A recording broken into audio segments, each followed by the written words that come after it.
भगवते वासुदेवाय। ओम नमो भगवते वासुदेवाय। नारायणं नमस्कृत्यां नरं चैव नरोत्तमं देवीं सरस्वतीं व्यासं ततो जयमुदीरयेत्। नष्टप्रायेषु अभद्रेषु नित्यं भागवत सेवया भगवती उत्तम श्लोके भक्तिरभवती नष्ट की। ग्रंथराज श्रीमद् भागवतम की जय। श्रील प्रभुपाद की जय। गुरु महाराज की जय। नमो विष्णुपादाय कृष्ण पृष्ठाय भूतले श्रीमते क्रतुदासी अधिकारी इति नामिने। जय गुरुदेव। तो हम कर रहे हैं स्कंद 1 अध्याय 2। हमने कल 1, 2 और 3 श्लोका किए। तो वो मंगलाचरण है जो सूत गोस्वामी ने सुखदेव गोस्वामी के लिए किया। और आज जो हम कर रहे हैं वो मंगलाचरण का तीसरा श्लोक है जो सूत गोस्वामी कह रहे हैं। और बहुत सुंदर श्लोक है। ये श्लोक सबको याद होना चाहिए और डेली दोहराना चाहिए। हमने पहले भी इस बात में कुछ प्रश्न किया था। तो श्लोक का सब दोहरा सकते हैं, म्यूट में ही दोहरा सकते हैं, क्योंकि हमें याद करना है तो इसको लिख के रखना चाहिए। बार बार दोहराएंगे तो याद हो ही जाएगा। तो श्लोक है नारायणं नमस्कृत्यं नरं चैव नरोत्तमं देवीं सरस्वतीं व्यासं ततो जयमुदीरयेत्। अर्थात विजय के साधन स्वरूप इस श्रीमद् भागवत का पाठ करने सुनने के पूर्व मनुष्य को चाहिए कि वह श्री भगवान नारायण को, नरोत्तम नर नारायण ऋषि को, विद्या की देवी माता सरस्वती को तथा ग्रंथकार श्रील व्यास देव को नमस्कार करें। तो सूत गोस्वामी हमें बता रहे हैं कि ये जो दिव्य ग्रंथ आप सुनने या पढ़ने जा रहे हो या पाठ करने जा रहे हो, उसके पहला श्लोक उसका क्या होना चाहिए, उसका पहला कृत्य क्या है। तो पहला कृत्य है सबको नमस्कार करना। तो ये कौन कौन है यहाँ, बहुत सुंदर हमें इसका विस्तार पता होना चाहिए। श्रील प्रभुपाद तात्पर्य में कहते हैं सारा वैदिक साहित्य तथा सारे पुराण इस भौतिक जगत के गहनतम भागों पर विजय प्राप्त करने के लिए हैं। जो शब्द है ना जयम उदीरेत, विजय प्राप्त करना, तो किस चीज पर विजय प्राप्त करना है, ये ग्रंथ हमें किस चीज में विजय प्राप्त करने के लिए सहायता करेगा, वो हमें अवश्य पता होनी चाहिए। तो क्या चीज है जिससे हम हार गए हैं, तो कहते हैं जीव अनादिकाल से भौतिक इंद्रिय तृप्ति के प्रति आसक्त होने के कारण ईश्वर के साथ अपने संबंध को भूल गया है। ये जो भूलने की बीमारी है ना, कि हम भूल जाते हैं बार बार। हम क्या भूल गए हैं, अपना सर्वोत्तम कर्म भूल गए हैं, अपना सर्वोत्तम संबंध भूल गए हैं भगवान के साथ। तो इसीलिए हम क्या हो रहे हैं, पराजय का सामना कर रहे हैं। विजय किसमें है, यदि हम ये संबंध याद रख पाएंगे तो विजयी होंगे, है ना। तो श्रीमद् भागवतम हमें बताती है कि हम इस संबंध को याद कैसे रखें। तो यहाँ इसीलिए कहा गया है कि भौतिक जीवन का संघर्ष जो है वो अनवरत चलने वाला है, कभी समाप्त नहीं होगा। आप कुछ भी कर लो, कुछ भी, आप इससे विजयी नहीं हो सकते। केवल वैदिक साहित्य का पालन करने पर ही एकमात्र ये हो सकता है कि हम क्या हो जाएं, इस संघर्ष से हट जाएं, इस संघर्ष से विजयी हो जाएं। तो कहते हैं यदि वह इस जीवन संघर्ष पर विजय पाना चाहता है तो उसे ईश्वर के साथ अपने संबंध को पुनः स्थापित करना होगा। तो क्या हमारा भगवान से संबंध टूट गया है? नहीं, भगवान से हमारा संबंध कभी टूट नहीं सकता। तो स्थापित क्यों करना, जब टूटा ही नहीं तो फिर संबंध तो है ऑलरेडी। तो फिर शास्त्र हमें ये क्या बात कह रहा है, वो संबंध ना हमने अपनी तरफ से छोड़ दिया है, हटा दिया है। हमने संबंध किससे जोड़ लिया है, शरीर के संबंधों से संबंध जोड़ लिया है। तो इससे क्या हो गया, जो परेशानी थी वो बढ़ गई, जो हार थी वो निश्चित हो गई, हमारा संघर्ष जो था वो परमानेंट हो गया। जितना समय भी हम इस भौतिक जगत में रहेंगे संघर्ष करते ही रहेंगे। भगवान भगवत गीता में कहते हैं ममेव अंशो जीव लोके जीव भूता सनातना। 15.7 15वें अध्याय का 7वां श्लोक। ममे वंशो, तुम मेरे अंश हो। भैया कब से हो? जीव भूता सनातना, सनातन काल से हो। चाहे तुम इस भौतिक जगत में चले गए हो, पर तुम सनातन काल से मेरे अंश हो। जीव भूता सनातना। तो फिर हम यहाँ संघर्ष क्यों कर रहे हैं? तो कहते हैं मन षष्ठानी इंद्रियानी, मन के साथ जो 5 और इंद्रियां हैं मिलके 6 हो जाती हैं। इन इंद्रियों के कारण हम इस भौतिक जगत में संघर्ष कर रहे हैं। ये इंद्रियां क्या कहती हैं? हम मनमाना करेंगी। मुझे जो सुंदर लगेगा मैं वो देखूंगा। मेरा मन करेगा तो मैं खाऊंगा, मेरा मन नहीं करेगा तो मैं नहीं खाऊंगा। मेरा मन करेगा तो मैं सुनूंगा, मेरा मन नहीं करेगा तो नहीं सुनूंगा। परंतु खाना कुछ और पड़ता है। किसी का मन नहीं करता दवाई खाने का, औषधि खाने का, खानी पड़ती है। किसी का मन नहीं करता डांट सुनने का, पर डांट सुननी पड़ती है। किसी का मन नहीं करता अपने लोगों को दुखी देखने का, परंतु देखना पड़ता है। तो ये क्या हो रहा है? संघर्ष हो रहा है। हम जो चाहते हैं उसके अलावा हमें कुछ मजबूरी में अवश्य होकर दिखाया, सुनाया, कराया, खिलाया जा रहा है। तो ये संघर्ष कैसे समाप्त होगा? ये संघर्ष तब समाप्त होगा जब हमारा भगवान के साथ संबंध स्थापित हो जाएगा। हमें पता चलेगा एक्चुअली जो कर रहा है वो भगवान कर रहे हैं, और हम जो मनमाना कर रहे थे, हम अपना नुकसान कर रहे थे। जैसे एक छोटा बच्चा ये समझ नहीं पाता कि उसका भला किसमें है। उसकी माता उसको जबरदस्ती खाना खिला देती है, जबरदस्ती नहला देती है, तो क्या वो बच्चे का नुकसान होता है? नहीं। धीरे धीरे उसको समझ आ जाती है और वो क्रियाएं अपने आप ही करना सीख जाता है। तो इसी प्रकार भगवान हमारे लिए सब कुछ कर रहे हैं। ये जब हमने स्थापित कर लिया तो हमारा भगवान से संबंध जो है वो स्थापित हो गया, और संबंध स्थापित होते ही क्या हो जाएगा? संघर्ष समाप्त हो जाएगा। तब हमें ये समझ आ गई कि हमारे फायदे के लिए हो रहा है। तो कड़वी दवाई भी हम किससे खा लेंगे? आराम से खा लेंगे, कोई संघर्ष नहीं है। अब कोई जबरदस्ती नहीं है। तो ये संघर्ष जो है समाप्त हो जाएगा। तो ये हमारा संबंध का पुनर्स्थापना है। तो श्रील प्रभुपाद ने बहुत सुंदर शब्द दिया है कि इस संबंध को क्या करना है? पुनः स्थापित करना है। ये टूट नहीं सकता, केवल भुलाया जा सकता है, और हमने भुला दिया है। तो इसे हमें क्या करना है? स्थापित करना है। तो इस संबंध को स्थापित करने के लिए जो हमारा संघर्ष है उसमें हम विजयी कैसे होंगे? श्रीमद् भागवतम उसमें हमारी सहायता करेगी। तो हम इस विजय को प्राप्त करने के लिए किससे प्रार्थना कर रहे हैं कि हमारी सहायता करें?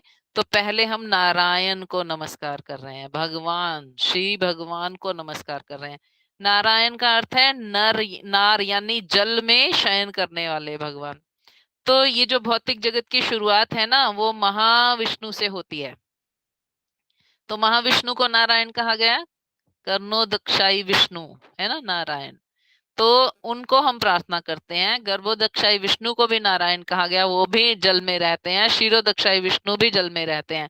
तो इस प्रकार हम तीनों महाविष्णु के अवतारों से प्रार्थना करते हैं कि हमें इस संबंध को स्थापित करना है, इसमें हमारी सहायता करें। हम आपको नमस्कार करते हैं कि आप हमारी सहायता करें। और हम किसको नमस्कार करते हैं? नरम चैव नरोत्तमम। नर और नारायण दो ऋषि हुए, है ना। अभी भी बद्रीनाथ में वो पर्वत की गुफाओं में बैठकर तपस्या कर रहे हैं। उन पर्वतों के नाम ही नर नारायण हो गए, जिनमें नर और नारायण ऋषि तपस्या कर रहे हैं। तो हम उनको क्यों नमस्कार कर रहे हैं? वो तो तपस्या कर रहे हैं। उनकी तपस्या के कारण ही ये पृथ्वी अपनी कक्षा में टिकी हुई है, और इस पृथ्वी पर रहकर हम ये प्रयास कर रहे हैं। पृथ्वी बहुत प्रिय ग्रह है भगवान का, इसीलिए भगवान इसके लिए प्रार्थनाएं करते हैं। तो जब हम नर और नारायण ऋषि से प्रार्थना करेंगे तो क्या होगा? उनकी तपस्या का बल हमें प्राप्त होगा। तो जब हम इनको नमस्कार करते हैं तो हम इनसे ये प्रार्थना करते हैं कि हमें तपस्या करनी होगी भगवान के साथ संबंध स्थापित करने के लिए। कृपया आप हमें तपस्या का आशीर्वाद दें। और देवीम सरस्वतीम, तो ये सरस्वती यानी विद्या की अधिष्ठात्री देवी। तो जब भी हम किसी भी कार्य को प्रारंभ करते हैं तो उसकी अधिष्ठात्री देवी और देवता को प्रणाम करते हैं, है ना। तो ये विद्या है, यानी पढ़ाई है, भगवान का शब्द रूप अवतार है।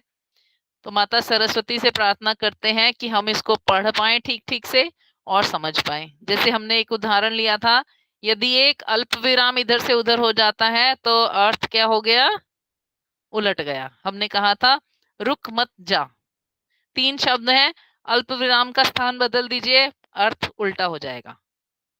रुक जा मत, रुक मत जा, है ना, सिर्फ अल्प विराम बदला। तो माता सरस्वती से प्रार्थना करते हैं कि वो हमें सही बुद्धि दें और सही पढ़ने की क्षमता दें। और किससे प्रार्थना करते हैं, व्यासदेव से, जिन व्यासदेव ने लिखा है। तो उनसे प्रार्थना क्यों है, उन्होंने तो लिख दिया, उनका काम हो गया। उनका मूड हमें चाहिए, उन्होंने किस मूड से ये ग्रंथ लिखा है। व्यासदेव ने सारे शास्त्र लिखे, फिर भी वो उदास हो गए। हम पढ़ेंगे आगे 5वें अध्याय में।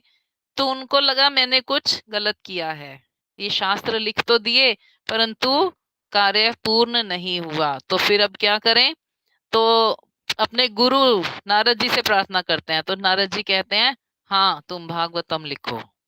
तो ये गुरु आज्ञा से लिखा हुआ वो ग्रंथ है जिसको भाव पूर्वक समझना है, इसलिए हम व्यासदेव से उनका भाव अंगीकार करने के लिए प्रार्थना करते हैं कि जैसे आपने अपने गुरु के आशीर्वाद से इस भागवतम को प्रकट किया है, उसी प्रकार हम हमारे हृदय में ये भाव पूर्ण रूप से प्रकट हो जाए।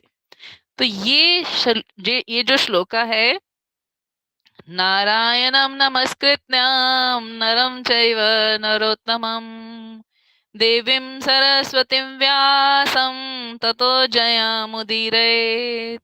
ये सबको लर्न करना है, याद करना है, और डेली जब भी हम भागवतम शुरू करेंगे तो हम इस श्लोका को दोहराएंगे, चाहे म्यूट में दोहराएं या अनम्यूट में, इट डजंट मैटर्स, पर आपको दोहराना है ये।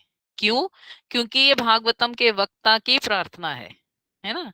उन्होंने हमें ये समझाया है कि ये करने से आपका कार्य सिद्ध हो जाएगा।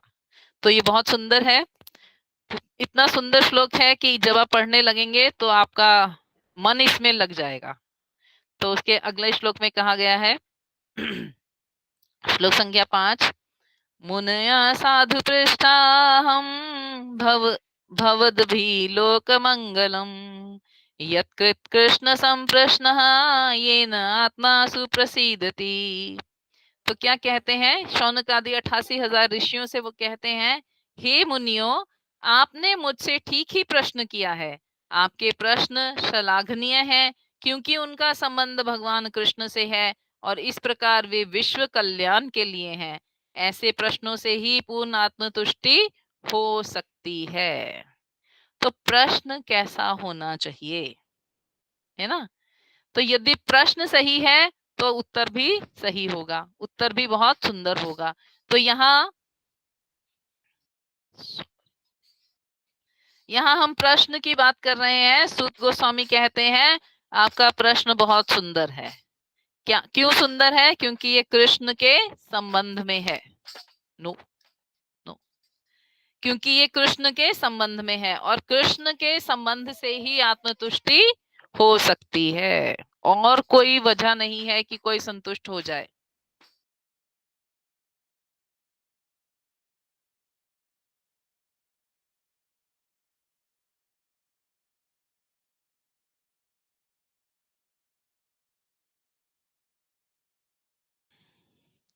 हरे कृष्णा। तो यहाँ क्यों ऐसा है कि कृष्ण के संबंध वाले प्रश्न से हमारी आत्मतुष्टि हो सकती है, ऐसा क्यों है? तो यहाँ श्रील प्रभुपाद कहते हैं 15.15 भगवत गीता में कहा है, मैं ही वेदों का ज्ञाता हूँ, मैं ही वेदों में रहने वाला ज्ञान हूँ और मैं स्वयं ही वेद को प्रकट करने वाला।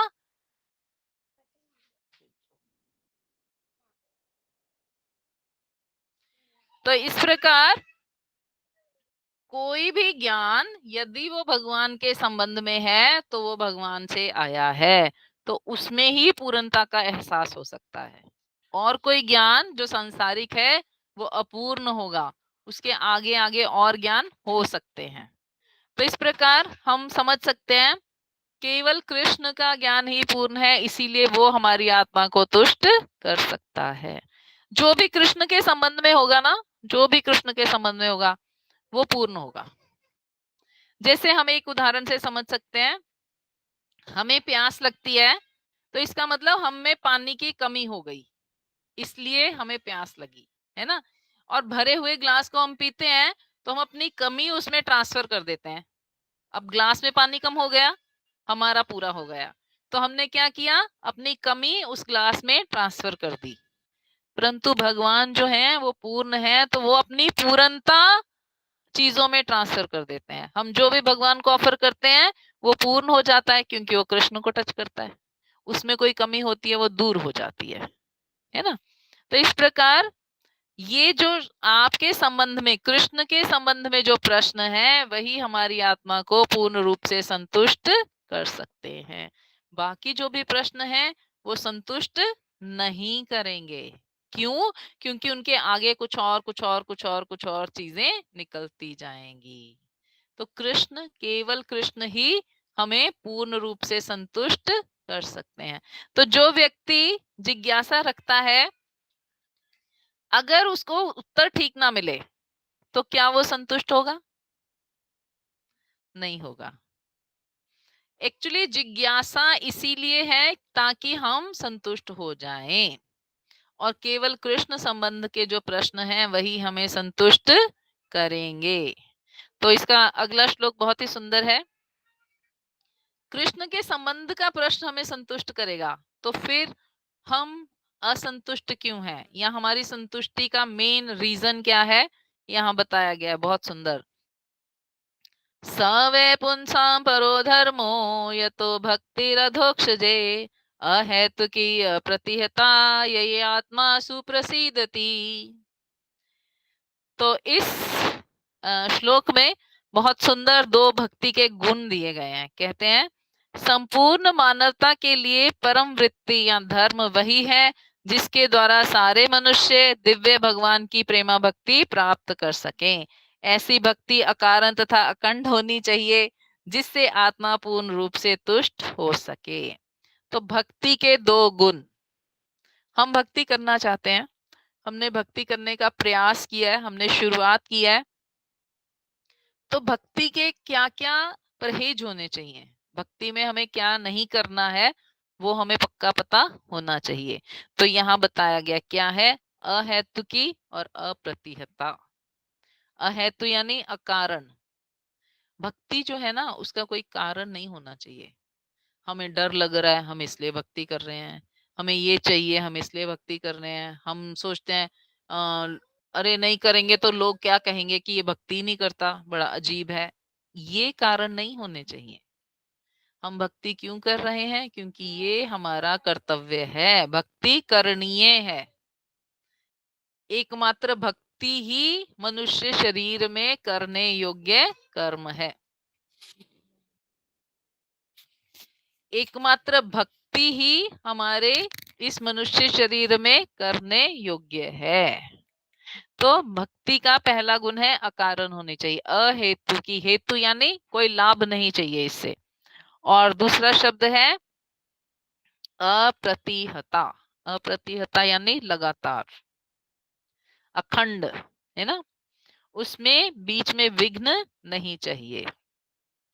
यानी यदि हमने एक बार निश्चय किया हम 16 माला रोज करेंगे, तो हमें ये जीवन पर्यंत करनी ही है। ऐसा नहीं है आज कर ली कल नहीं करी, 2-4 दिन छोड़ दी, 10 दिन छोड़ दी।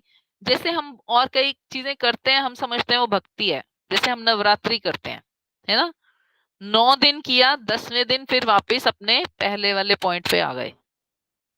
कुछ लोग 9 दिन व्रत रखते हैं, कुछ लोग प्याज लहसुन छोड़ देते हैं, कुछ लोग कुछ और चीजें मान लेते हैं कि हम 9 दिन ये करेंगे, कुछ लोग जोत जगाते हैं 9 दिन अखंड।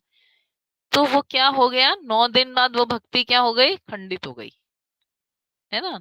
9 दिन तो हमने वो किया, उसके बाद उसको छोड़ दिया, तो इसका मतलब हमारा कोई प्रायोजन था, और खंडित होने के कारण वो हमें परमानेंट फल नहीं दे सकती। तो भक्ति ऐसी चीज है जिसमें हम जो निश्चय लेंगे, जो निश्चय करेंगे, वो दृढ़ता से इस जन्म में अंत तक पालन करेंगे ही। इसीलिए जब हमें दीक्षा दी जाती है तो हमें बोला जाता है कि आप अग्नि के सामने क्या लो, शपथ लो, भगवान के सामने शपथ लो कि हम ये जीवन पर्यंत करेंगे। जब तक हमारा शरीर रहेगा, जब तक शरीर में जान रहेगी, तब तक हम ये करेंगे, पूर्ण प्रयास से करेंगे। तो भक्ति का ये गुण है अप्रतिहता, है ना, अप्रतिहता। तो मुझे क्या चीज निश्चित रूप से करनी है, वो भक्ति हो जाएगा। और यहाँ पे बहुत सुंदर बात कही है, भक्ति किसकी होनी चाहिए? यतो भक्ति अधोक्षजे, अधोक्षज भगवान का एक नाम है, अधोक्षज। अध, ओक्ष, अज, 3 शब्दों को मिलाकर बनाया गया है। अधोक्षज यहाँ लिखा है अध्यात्म के प्रति, यानी भगवान के प्रति, है ना। जो हमारी भौतिक इंद्रियों से परे है। इसका अगर हम वर्ड टू वर्ड मीनिंग करेंगे तो ये आएगा, जो हमारी भौतिक इंद्रियों से परे है। अध यानी दूर, अक्ष यानी आंख या इंद्रियां, और अज यानी बहुत परे। तो हमारी भौतिक इंद्रियों से जो बहुत परे है, उनकी समझ में आने वाला नहीं है, उन भगवान की दिव्य प्रेमा भक्ति को ही भक्ति माना गया है। तो भागवतम कभी भी किसी की अंध भक्ति की व्याख्या नहीं करती। भागवतम हमें ये नहीं कहती कि व्यक्ति की भक्ति की जा सकती है। भागवतम क्या कहती है? भगवान ही एकमात्र ऐसे हैं जिनकी भक्ति की जानी चाहिए। तो भगवत भक्ति ही श्रेष्ठ धर्म है, जिससे मनुष्य का कल्याण पक्का निश्चित रूप से होगा। सवे पुंसाम, तो हमने पीछे से ये श्लोक शुरू किया है ना, अहेतु की अप्रतिहता, भक्ति अधोक्षजे, और अब आए हैं सवे पुंसा परो धर्मो। पुंसाम यानी मनुष्य। तो मनुष्य के लिए ऐसा क्या है जिसको करने से उसकी आत्मा प्रसन्न हो जाए? मनुष्य के लिए ऐसा क्या है जिसको करने से उसकी आत्मा प्रसन्न हो जाए? तो वो है कृष्ण भक्ति। तो पहले प्रश्न में पूछा गया था ना एक सवाल, पहला प्रश्न क्या था?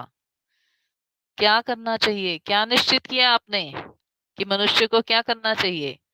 तो सवे पुंसाम परो धर्मो, मनुष्य शरीर का एक ही धर्म है, एक ही कारण है जिसकी वजह से वो हमें मिला है। क्या?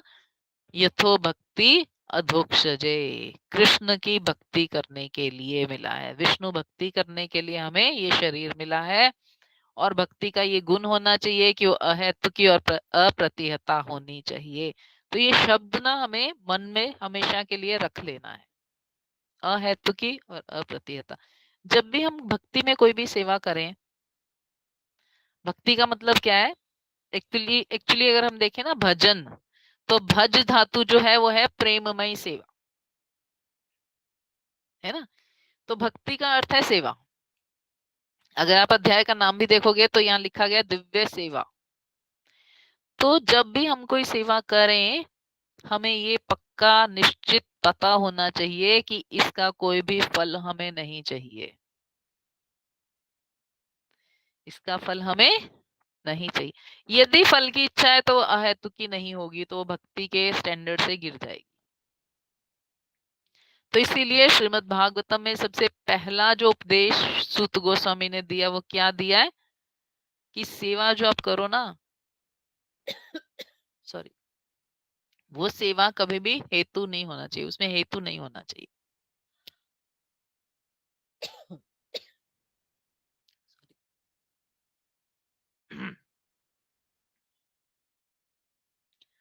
तो आज हम इस श्लोका पे ही विराम देते हैं। तो नेक्स्ट फ्राइडे को हम करेंगे क्वेश्चन आंसर सेशन, जिनके जो भी प्रश्न हो रख सकते हैं। वंशा कल्पतरुभ्यश्च कृपा सिंधुभ्यश्च पतितानां पावनेभ्यो वैष्णवेभ्यो